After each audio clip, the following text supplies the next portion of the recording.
Olá, pessoal do nono ano, tudo bem com vocês? Eu sou a professora Emanuela e estamos dando início a mais uma aula de matemática.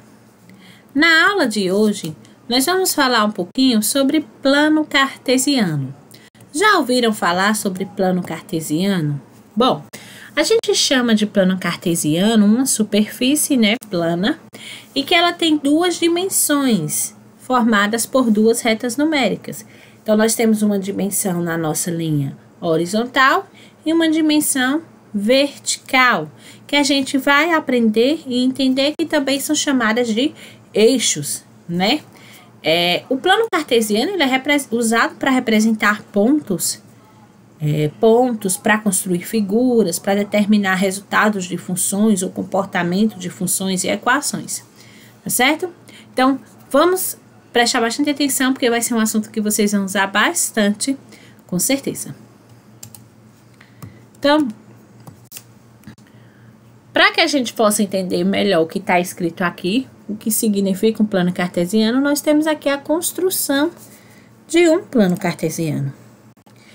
Percebam que o plano cartesiano, ele possui duas linhas. Essa linha que a gente chama de x e essa aqui, y. Essa linha que nós temos aqui na nossa horizontal é o eixo x, tá? Esse eixo x, ele é chamado de abscissas, eixo das abscissas. Percebam que ele tem um ponto zero, que é o ponto de encontro com a outra linha, e que depois desse ponto zero nós temos o sentido positivo do eixo das abscissas, e antes desse zero, o sentido negativo do eixo das abscissas. Nós também temos aqui, o eixo y, que a gente chama de y. Ele está aqui na vertical e ele também é chamado de eixo das ordenadas, certo? Também temos o ponto zero, que coincide com o ponto de encontro do eixo x. Para cima, nós temos o sentido positivo e para baixo o sentido negativo. Esses eixos, eles são infinitos, então a gente faz a construção do nosso plano de acordo com a questão, com o problema que a gente necessita estar representando, mas a gente pode ter consciência de que esses eixos, eles são infinitos em ambas as extremidades, não se limitam até o ponto 5 ou ao ponto -4, certo? E quando a gente faz essa construção do plano cartesiano, traçando o eixo das abscissas e o eixo das ordenadas, a gente percebe que a gente forma como se fosse 4 quadrados, que a gente chama basicamente de quadrantes, e esses quadrantes eles possuem numeração. Então, aqui nós temos o primeiro quadrante, aqui o segundo, aqui o terceiro, e aqui, deixa eu fazer a correção aqui, peraí. Aqui o terceiro, E aqui o quarto quadrante. E aí a gente pode perceber algumas características nesse quadrante. Por exemplo, no quadrante 1, que é esse aqui, veja que nós temos aqui as retas, o eixo das abscissas com sentido positivo e o eixo das ordenadas com sentido também positivo. Já no quadrante 2, o eixo das ordenadas é positivo, mas o eixo aqui das abscissas, o que forma ele, é negativo. No 3, tanto o eixo das abscissas como o eixo das ordenadas é negativo.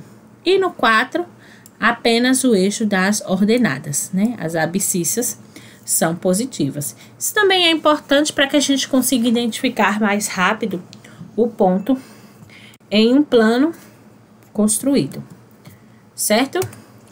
Então, como é que a gente faz a localização desse ponto? A professora falou que a gente utiliza um plano cartesiano para localizar pontos, para localizar retas.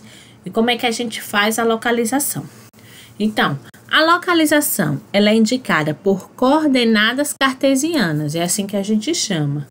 A gente chama isso de par ordenado, porque são dois números que me indicam essa coordenada. Esses números a gente escreve dessa forma aqui, ó.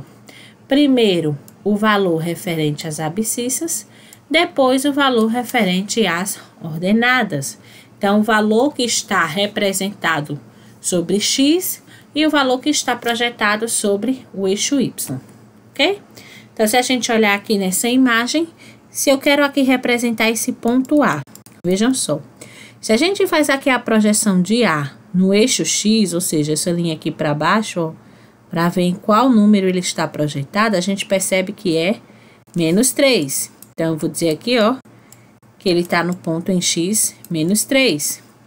E o ponto dele em Y, se a gente projeta aqui, ó, para o eixo das ordenadas, é 2.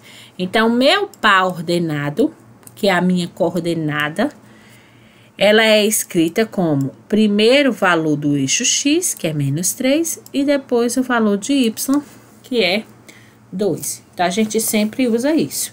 Se eu quisesse, por exemplo, construir aqui um ponto B, que fosse o ponto 1 e 3. Então, vamos lá. Esse 1, ele indica a projeção em X. Então, ó, 1. Então, vai estar numa projeção sobre esse número 1. 3 indica uma projeção nas ordenadas, ou seja, no eixo Y. Então, localizo aqui 3 no eixo Y, faço essa projeção. Então, o meu ponto B é aqui, ó, onde as retas se encontraram, essas projeções. E aí, eu chamo aqui de B. Certo? Bom, aí a gente também pode utilizar um plano cartesiano para representar figuras, como nós temos aqui a representação do retângulo e de um círculo. Então, veja só, aqui eu construí um retângulo e aqui eu tenho as coordenadas de cada vértice. O vértice A, ele está em menos 2 e 3, né? Então, aqui, ó, veja o primeiro eixo das abscissas, depois da ordenada. O ponto B, né, que é primeiro abscissas, ou seja, menos 2, depois ordenadas menos 1. O ponto C, que nós temos aqui, ó, nas abscissas 4 e na ordenada menos 1. E o ponto D, que está na abscissa 4 e na ordenada 3, ok?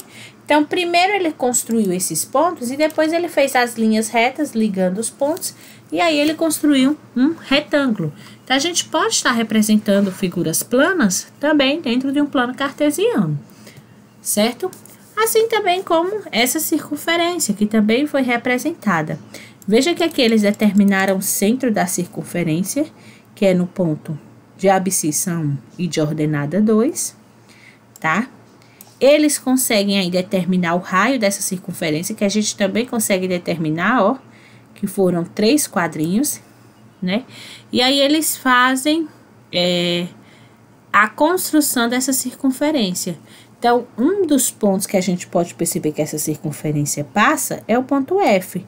Então, ela passa exatamente no ponto 4 de abscissa e 2 de ordenada. Ela também passa sobre esse pontinho aqui, ó, que é o pontinho 2 de ordenada e menos 2. Que nesse caso, a gente tem que lembrar de escrever o menos 2 primeiro, porque primeiro sempre é a abscissa, certo? Assim como também passa nesse ponto aqui, ó, 1, menos 1, né? Passa também aqui nesse ponto, ó, 1 e 5, ok? Bom, pessoal, então por hoje é só. A gente continua nosso estudo sobre o plano cartesiano na próxima aula.